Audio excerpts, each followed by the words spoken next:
Welcome to Cheaper Than Therapy, a podcast that journeys into conversations that demystify, destigmatize, and desensitize what goes on both inside the therapy room and in daily life. I'm Vanessa Bennett. And I'm Danae Logan. And we are seekers, soul sisters, and holders of sacred space. Every week, we sit down for soul-provoking conversations with fellow seekers, thought leaders, change makers, and even real people during live coaching sessions as they navigate the hard work it takes to be a human. This is Cheaper Than Therapy. Hey, everybody. Welcome back to another episode of Cheaper Than Therapy. So we are talking to Joy today. And Joy, you wanted to come on and talk a little bit about, it sounds like you have kind of ended a relationship and you're struggling on this next transitional phase, right? Like, did I make the right decision? Kind of questioning the choice, questioning, could I work harder, stay longer? It sounds like there's some overlap in social and work community. Like, what do I do? You know, we know the same people. And so it feels like just this place of what's next? Like, how do I move forward? Does that sound right? No, yeah, absolutely. Absolutely. It's definitely a lot of overlap there. And it's just been it's been 2 years since the official breakup. And then, of course, the lingering in and out, back and forth from that time on. But it's just been too difficult to be like, okay, I'm completely cutting this off 100% because I do see other benefits there. So it's like, can I be grown up enough to like navigate something different and let go of the idea of us together? Or is that something that I should keep, in my back pocket for the future? So yeah, it's just a lot to try to figure out and navigate. Will you say more about maybe what some of those things are that you're like, should I stay around? Should I not? Like, what are some of the feelings, I guess, that are even motivating that thought? Yeah. So I get along well with like many different types of people.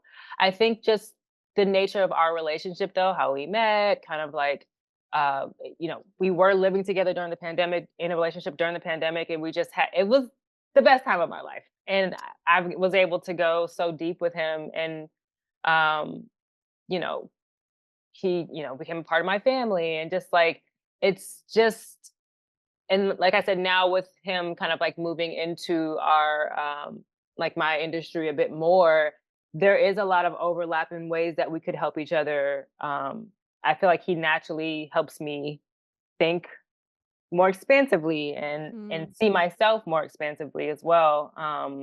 And just also like because of like we have overlapping people, but then naturally, of course, we have our own kind of communities that we wouldn't normally know from each other if we didn't know from each other. So it's like I also feel like I get introduced to other people in other worlds that I really enjoy and like, if that wouldn't be possible if it wasn't for him.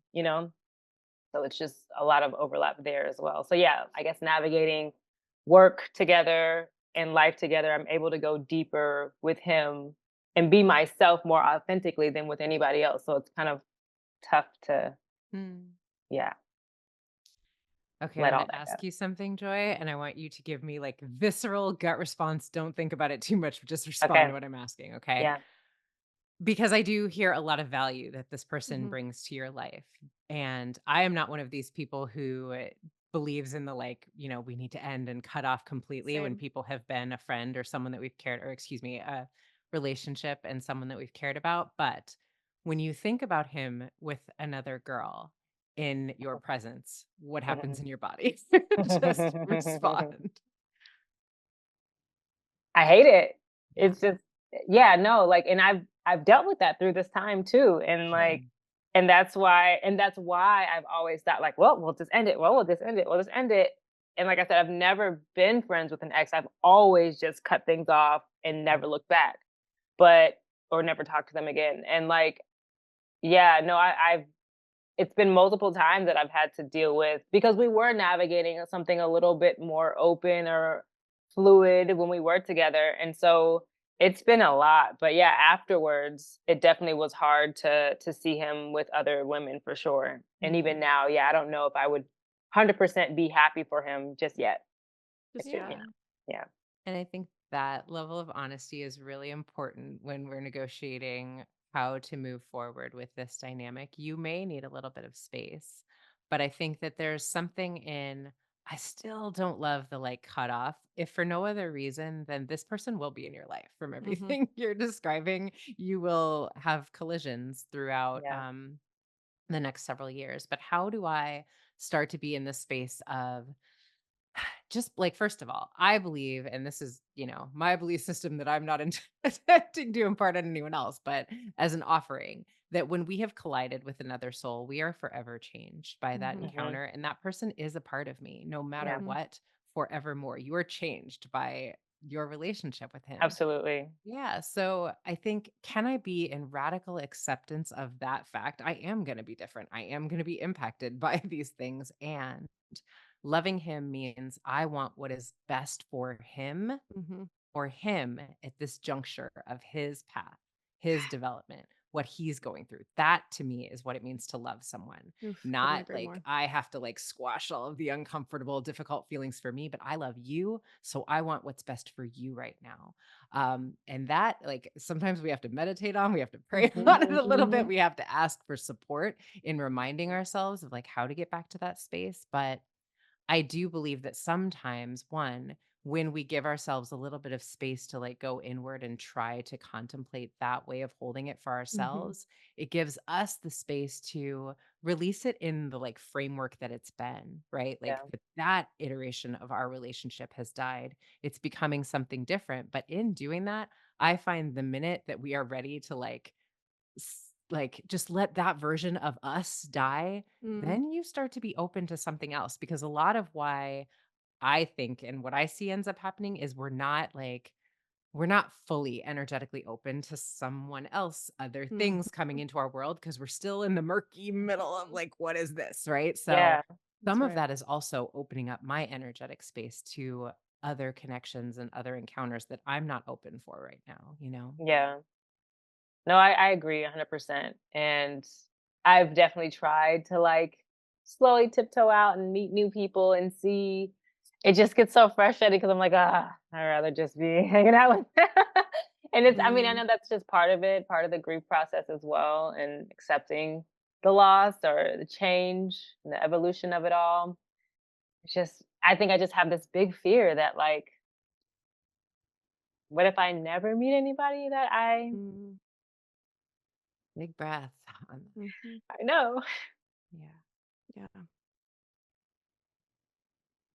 And here's the thing I want to offer in that respect. Like, your soul is limitless, my love. And so, what that means is, I promise you, what is meant for you will not miss you. You have not even scratched the surface of encountering all of the people that are going to love you. And if the two of you are meant to be back Mhm. together in the form that you have been, I promise you'll It'll find your way happen. back to one another. But what ends up happening is a lot of times we're like grasping onto it in this current iteration so Mhm. tightly that we can't sort of give ourselves the space to integrate and understand the things that we were meant to understand in this time apart, because we're just so like, no, this is like, yeah, I You don't gotta I hold don't on want to to it. lose this, that Mhm. we're not giving it enough like space to breathe and become what each of Yeah. us need to be, you know. No, for sure. It's just been, I think being in that,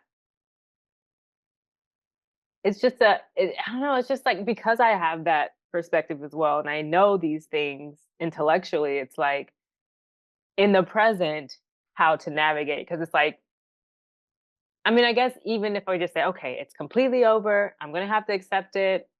This is what it is.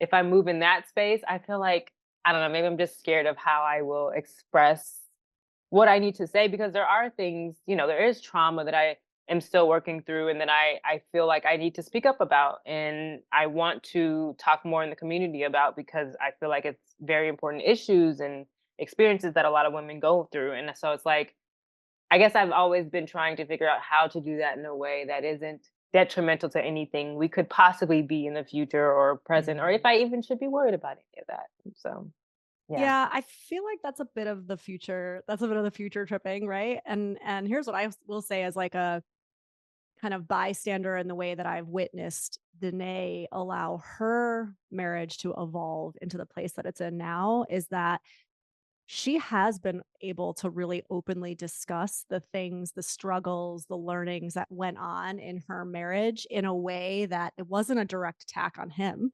It Mhm. was like, this was what happened during our time together, and here's what I learned. And he had this dynamic, but I also had this dynamic, right? Right. And so I think that there's a way to do it if it's coming from the space, what Danae said, which is this like the space of love, Yeah. right? The space of reverence for what that was and what it was able to give you, right?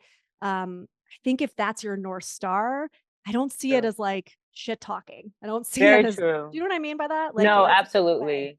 Because I think in the beginning of it all, like, I wasn't in that space of love. I was in that Right. like, "Oh, no," like, I'm going in attack mode, like, Mhm. so, Mhm.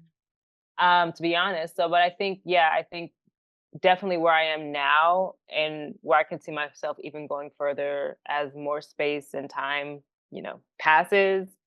Yeah, that I think coming from that space of love for sure will make all the difference. And you also use the word grief, which I think is so important here, right? Because listen, we do try to intellectualize our way out of things, right? Yes. And being able to say like, yes, I love him and I want what's best for him, like intellectually, I agree with that and I'm behind it. And Right. also, when I see him with somebody, my body wants to Yeah. scream, right? Yeah. And they're very different things. And I think going back to what Danae was saying too about like, you sit with that. Mhm. That's what grief work looks like, right? You feel that overwhelming feeling and then you're with yourself through it. You hold yourself through it. You let your body feel the overwhelm. You let your body cry. You let your body have these experiences because that is the integration period. If we just go up into our head and we go, no, no, no, Right. I want what's best for him. So I'm not allowed to feel these feelings, right? That doesn't work. That's not integration, Mhm. right? That's kind of cutting it off.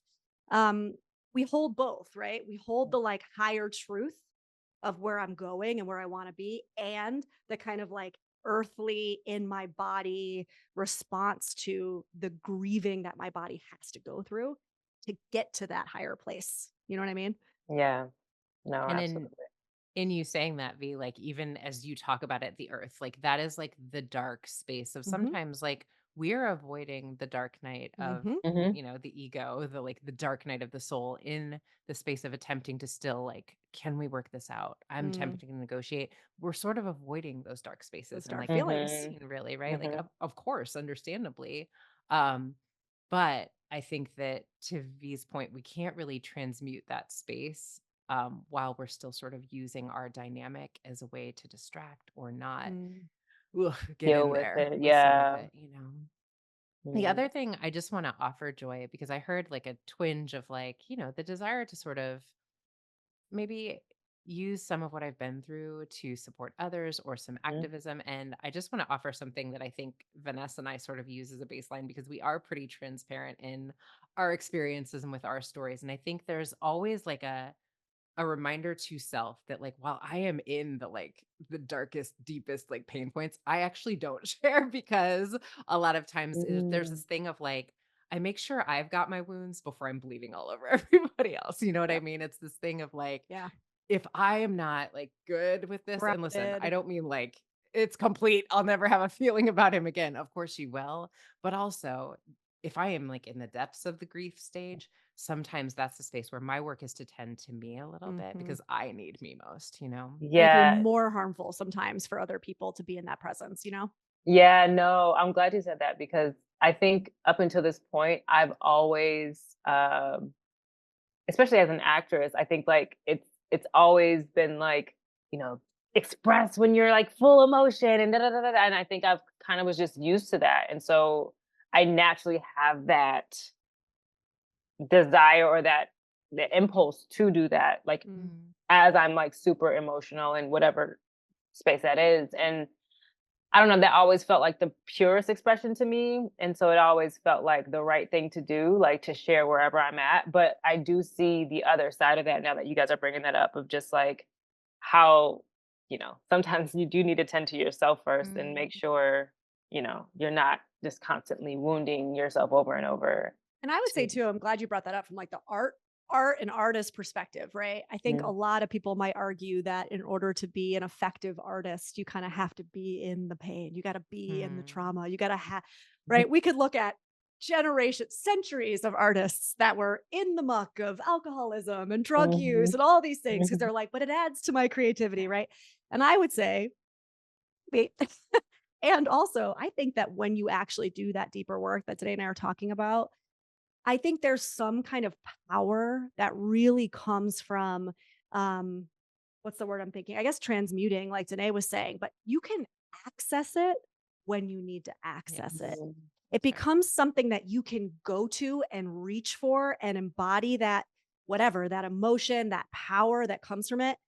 But that's where it kind of stops. It doesn't become, like Danae said, a bleeding out on other people, Mm. which is where I see that tipping point for some artists that are all about that. Like, I got to be in the chaos in order to be Yeah. creative. And I'm like, well, is it creativity or are you just bleeding out on everybody around you? Right. Mhm. Not Mhm. saying it can't lend itself to creativity, but what's the detriment? Like, what's the cost? Right. Yeah. And so I challenge sometimes artists that will kind of speak about chaos and trauma in that way, where I'm like, I still think you can be wildly, beautifully creative when it becomes a reserve that you Mm. can reach for, um, that you feel grounded in understanding. You know Mm. what I mean? Yeah. No, that makes sense for sure. Yeah. Mm. I Yeah. like that next level like integration that we were talking about. And just that next level of maturity of just not Mhm. like, we have our natural maybe impulses, but after so long, it's like, okay, now we know better ways of dealing with it or healing with it. So I think that is part of it. And I love even the level of grace with which you just spoke about yourself, because I Mhm. think when we're moving out of something that has been so impactful in our lives, it's like I always say, we're ready to be done when we're ready to be done. Like we can Mhm. try to force ourselves there sooner than we like, it's like, good luck. Like, and I hear a little bit of like, I'm ready to let this shift a little bit. Yeah. And I know that I'm like bracing myself for like, this is going to be painful. Um, Mhm. and I believe in my ability to stay with myself. And my love for him is such that I want us to like stop being in the dynamics of maybe what doesn't serve both of us in our development Yeah, and who we are becoming. And to me, that is like just the most beautiful expression of love, Joy, truly. it is. It is. Mhm. Will you do us a favor and let us know how things are going? Keep us posted. Yes, I Um, will for reach sure. back out, check Maybe we'll have you in. come do a little follow up, I see, know. check in a few months and see how you're Yes. feeling. Yeah. Yeah. And just remember, like that what Danae just said about that grace that you were able to give yourself. It's a practice of flowing in and out of it. There's going to be times where it's messy. Mm, And so to allow that, right? And attempt the best as we can to give ourselves the grace to be messy and trying to remember that it's that messiness that actually is part of or leads to that integration work. Yeah. Um, it's like a good kind of reminder to self. Yeah. No, it's like when you come up against that wall. It's like you kind of go backwards and then you hit that wall and you're like, "Oh yeah, I'm going this way." And then you just Yeah. yeah, it's that good reminder for sure. Well, thank you guys. Thank you. take good care of yourself, okay? I will. Deep breath. Thanks, Joy. Bye. Bye. Thanks for joining us for this episode of Cheaper Than Therapy. If you enjoyed today's episode, be sure to share it with a friend, subscribe, and give us a 5-star review on Apple, Spotify, or wherever you listen to your podcasts. And if you want to connect with us more, find us on Instagram at Cheaper Than Therapy, the podcast.